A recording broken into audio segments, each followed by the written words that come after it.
Þú ert að hlusta á ljóðaljóðin úr Biblíunni heilagri ritningu. Lesari er Þóra Karítas Árnadóttir. Ljóðaljóðin eru hluti af Gamla testamentinu. Biblíuþýðingin sem lesin kom fyrst út á prenti árið 2007. Ljóðaljóðin, fyrsti kafli. Kysstu mig kossi varaðina, atlot þín eru ljúfari en vín.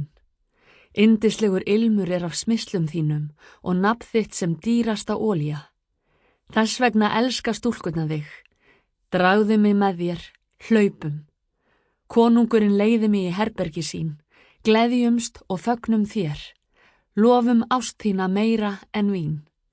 Já, eins og nýtt vín elska þær þig.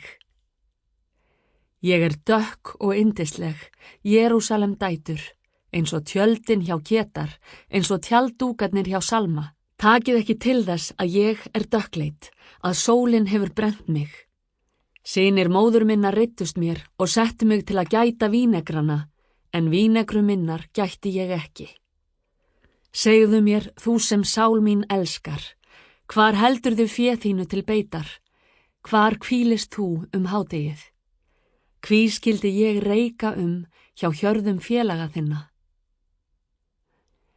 Vitir þú það ekki, þú fegurst meðal kvenna, rektu þá slóð hjarðarinnar og haltu kiðlingum þínum til beitar hjá tjöldum hirðana. Við hrissu fyrir vagni faraós líki ég þér, ástin mín. Yndislegir eru vangar þínir undir skrautfléttunum og hálstinn prýtur gimsteinum. Gullfléttur ger við þér, greiftar á silfurspangir. Sample complete. Ready to continue?